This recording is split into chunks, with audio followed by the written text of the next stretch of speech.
in the West, we have grown very big outside, like a tree has grown very big. But it must find its roots, otherwise the whole tree can fall off without nutrition. So you must know the knowledge of the roots. Without the knowledge of the roots, the tree has no meaning. So this may be a little new thing for you to understand. But you must know, to know the knowledge of the roots, you have to become subtle. If you are not subtle personality, you cannot enter into your roots and you cannot understand what lies in there.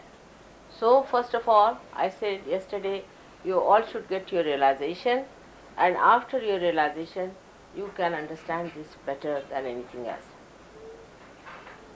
Christ came on this earth, but he was only allowed to preach and talk about 3.5 years of his lifetime. And in 3.5 years is enough.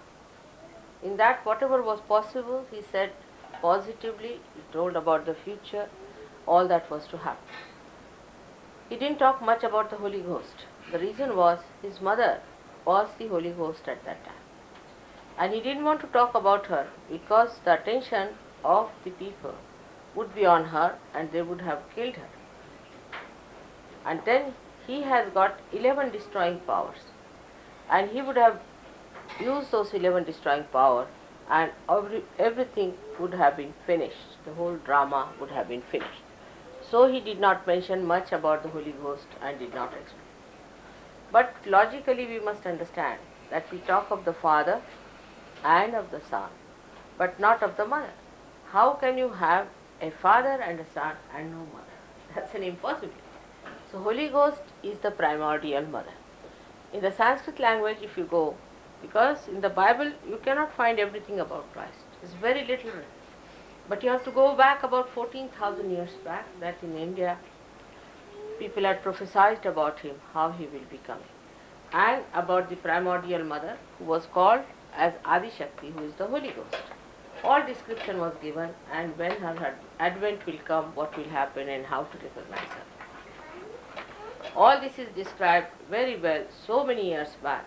Even about Christ, quite a lot is described, and also we are going to read it out to you, a translation of what is written about Christ.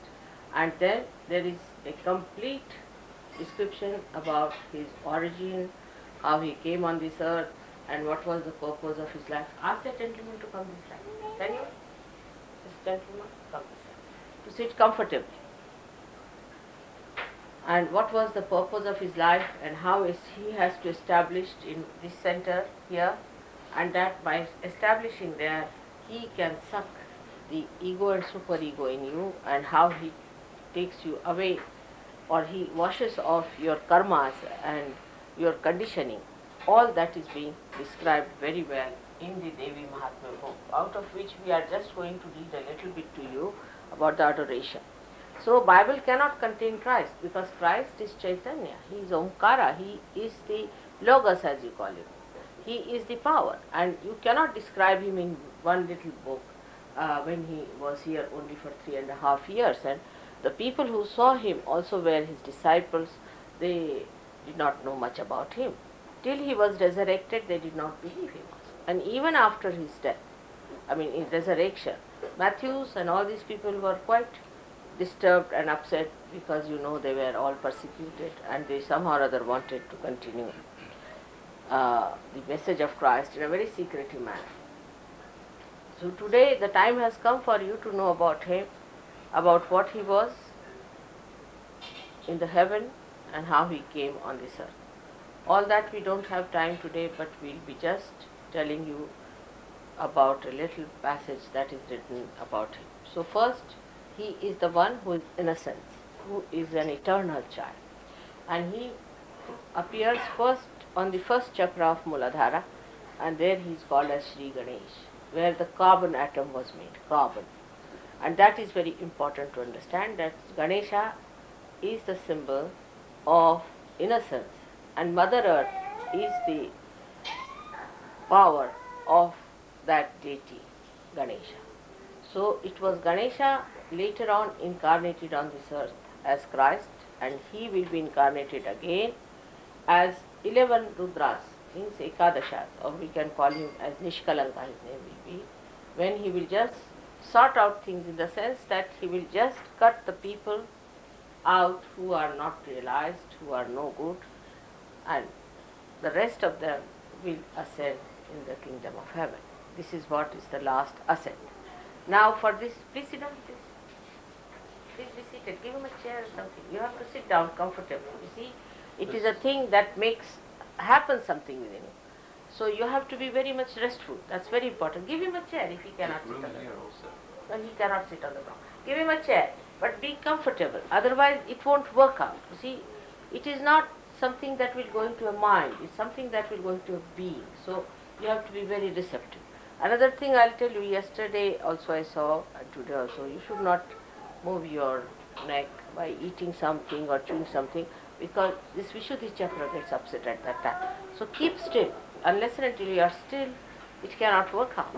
So please keep still. So this is the nourishment of the roots, of which we are going to work out, which you will feel it very nicely within yourself.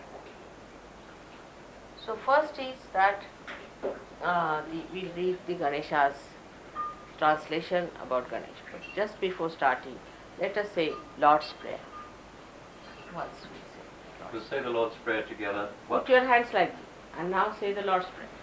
Our Father, who art in heaven, hallowed be thy name. Thy kingdom come, thy will be done, on earth as it is in heaven. Give us this day our daily bread, and forgive us our trespasses, as we forgive those who trespass against us. And lead us not into temptation, but deliver